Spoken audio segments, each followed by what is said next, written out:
రేవంత్ రెడ్డి నాయకత్వం, జాన్సన్ రెడ్డి నాయకత్వం, గుర్తుకి గుర్తుకి ఎమ్మెల్యే గారి నాయకత్వం,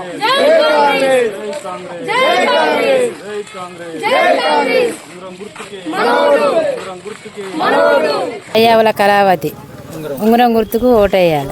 ఎమ్మెల్యే గారు రెడ్డి నాకు టికెట్ ఇచ్చింది, నన్ను గెలిపిరి, నాకు ఓట్లు వేసి నన్ను గెలిపిస్తే మీకు పనులు మంచిగా చేసిస్తాం. పూలపల్లి గ్రామ పంచాయతీ ఎన్నికల్లో మా అమ్మ పయ్యావుల కళావతి గారు ఉంగరం గుర్తుపై ఓటు వేసి, పూలపల్లి ప్రజలంతా ఉంగరం గుర్తుపై ఓటు వేసి మా అమ్మను గెలిపించాలని చెప్పేసి రెండు చేతులు జోడించి చెప్తా ఉన్నా. ఈరోజు పాలకుర్తి ఎమ్మెల్యే యశోషన్ రెడ్డి గారు, అదేవిధంగా ఝాన్సీ రెడ్డి గారు వారికి ప్రత్యేకంగా ధన్యవాదాలు తెలియజేస్తున్నా.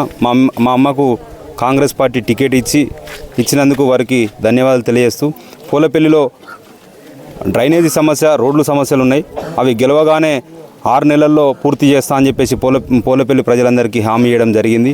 ఆ తర్వాత రైతులకు సమస్య, ప్రధానమైనటువంటి సమస్య దారి సరిగా లేక బండ్లు కానీ ట్రాక్టర్లు పోక ఇబ్బందులు పడుతూ ఉన్న సమస్య, అది కూడా 6 నెలల నుంచి 8 నెలల మధ్య కాలంలో అది కూడా పూర్తి చేస్తా అని చెప్పేసి పూలపల్లి ప్రజలందరికీ హామీ ఇవ్వడం జరిగింది.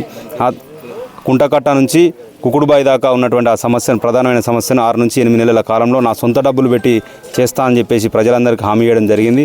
అదేవిధంగా అంబులెన్స్ సర్వీస్, మా యొక్క సంస్థ, వ్యక్తిగత సంస్థ ఉన్నటువంటి ఆ సంస్థ అంబులెన్స్ సర్వీస్, ఏ ఇంట్లో ఏ సమస్య వచ్చినా వారికి ఫ్రీగా అంబులెన్స్ కూడా పంపించడం అని చెప్పేసి హామీ ఇస్తూ ఉన్నాను. అదేవిధంగా పూలపల్లిలో ఉన్నటువంటి సమస్యలు ఏదైనా నాదిగా అని చెప్పేసి వారి ఇంటి దగ్గరకు వచ్చి, నన్ను ఎవరికి ఫోన్ చేసినా వాళ్ళ ఇంటి దగ్గరకు వచ్చి ఆ సమస్యను నేను క్లియర్ చేస్తా అని చెప్పి తెలియజేస్తా ఉన్నా. కాంగ్రెస్ ప్రభుత్వం వచ్చిన కాంచెలి ఇక్కడ రైతులకు బోనస్ కానీ, రైతు బంధు కానీ, రైతు రుణమాఫీ కానీ కాంగ్రెస్ ప్రభుత్వం వచ్చినాక, ఆ తర్వాత సన్నబియ్యం, ఆ తర్వాత రేషన్ కార్డులు, ఆ తర్వాత గ్యాస్ సిలిండర్, అనేకమైనటువంటి పనులు కాంగ్రెస్ ప్రభుత్వం వచ్చినాకనే జరిగింది. పూలపల్లికి 10 సంవత్సరాలు టీఆర్ఎస్ పార్టీ ఉన్నప్పటికీ ఒక్క ఇల్లు ఇచ్చిన పాపాన పోలే. కేవలం ఇవాళ ఝాన్సీ రెడ్డి గారు గెలిచి 2.5 ఏళ్లలో మా ఊరికి 16 ఇల్లు ఇచ్చింది. నిన్న గౌరవ ఝాన్సీ రెడ్డి గారు వచ్చి మన ఊరికి 30 ఇండ్లు హామీ ఇచ్చిపోవడం జరిగింది. ఆ 30 ఇండ్లు కూడా 2 నెలలనే శాంక్షన్, సర్పంచ్ అభ్యర్థిని గెలిస్తే ఆ 2 నెలల్లో అవి కూడా పూర్తి చేస్తా అని చెప్పేసి మేడం గారు హామీ ఇవ్వడం జరిగింది.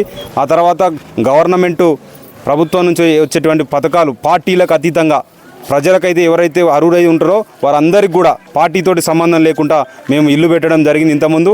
ఇప్పుడు కూడా ఉన్నటువంటి 30 ఇండ్లు కానీ అందరికీ కూడా అర్హులైన ప్రతి ఒక్కరికి ఇల్లు పెట్టి తీస్తా అని చెప్పేసి ఈ ఒక్క అవకాశం మా అమ్మకు ఓటు వేసి, ఉంగరం గుర్తుపై ఓటు వేసి గెలిపించాల్సిందిగా కోరుతాను. కాంగ్రెస్ తరఫున నాకు ఇల్లు వచ్చింది, ఇల్లు కట్టుకుంటున్నా, కాంగ్రెస్ నేను గెలిపిస్తా. కళావతి గారిని కాంగ్రెస్ నుండి గెలిపించుకుంటాం.